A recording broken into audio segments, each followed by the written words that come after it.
Iran থেকে মার খাচ্ছে। ইরানের সাথে আমাদের দ্বন্দ্ব আছে, কিন্তু ইহুদিদের প্রশ্নে দ্বন্দ্ব নেই। আমরা চাই বিশ্ব মানচিত্র থেকে ইসরায়েল নামক রাষ্ট্রটা মুছে যাক।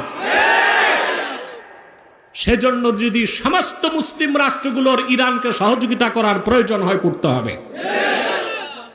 57টি মুসলিম রাষ্ট্রের মুসলমান একটি জাতি। কয়টি জাতি?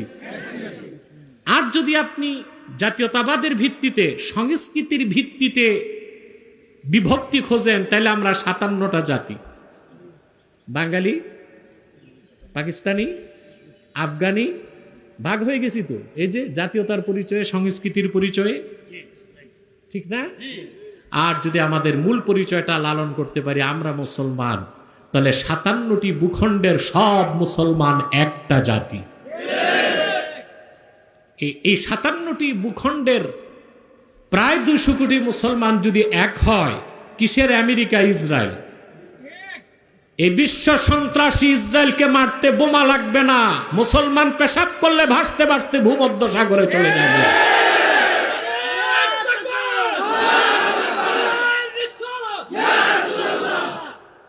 দেখেন না, ইরান থেকে মার খাচ্ছে। ইরানের সাথে আমাদের দ্বন্দ্ব আছে, কিন্তু ইহুদিদের প্রশ্নে দ্বন্দ্ব নেই।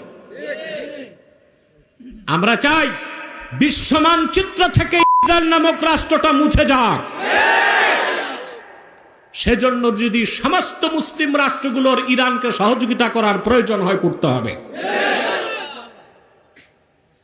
আর ইরানের সাথে আমাদের যে দ্বন্দ্ব, সেটা ইরান বেশি দূর যেতে পারবে না, কারণ মধ্যপ্রাচ্যের সুন্নি আরব রাষ্ট্রগুলোর সমর্থন ছাড়া ইরান 1 ঘন্টা টিকে থাকতে পারবে না। কিন্তু ইহুদিদের প্রশ্নে কোনো ছাড় নাই। ইসরায়েলের জারিজুরি শেষ। ওর আকাশ প্রতিরক্ষা ব্যবস্থা ছিল চ্যালেঞ্জ, আপনার আয়রন ডম, আমেরিকার সর্বাধুনিক এয়ার ডিফেন্স সিস্টেম, থার্ড, সবকিছুকে ভেদ করে ইরানের মিসাইলগুলো আঘাত করছে ইসরায়েলে। 2 বছরের অধিক এই বিশ্বের অবৈধ সন্ত্রাসী হিংস্র রাষ্ট্র ইসরায়েল ফিলিস্তিন আর গাজায় মুসলমানদের রক্ত ঝরিয়েছে। যখন মিসাইলের আঘাত হয় তেল আবিবে, আমাদের হৃদয়ে আনন্দের বন্যা বয়ে যায়।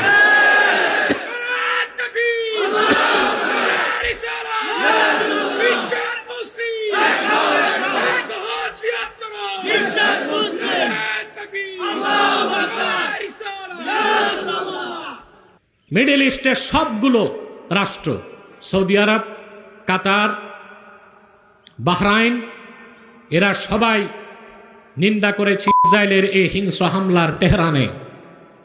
কিন্তু দ্বিতীয় বৃহত্তম মুসলিম দেশ বাংলাদেশের পক্ষ থেকে কোনো নিন্দা প্রস্তাব এখন পর্যন্ত আমার কানে আসে নাই। হওয়া উচিত কিনা বলেন? আল্লাহ করিম, কিন্তু হবে কিনা তাই তো সন্দেহ যথেষ্ট পরিমাণ। আমরা দেখব হয় কিনা, না হলেই বুঝে যাব কত ধানে কত চা। বুঝার একটা টাইম আসছে, বুঝার একটা, দেখা যাক। আপনাদের মুরব্বী নিয়ে আমি যত কথা বলছি, বাংলাদেশের কোনো মৌলবী সাহেব বলে নাই।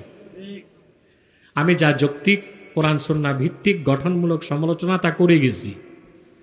এখন অনেকে সুর পাল্টাচ্ছে, দেখে যে না, কথা তো ঠিক। দেখেননি আপনি?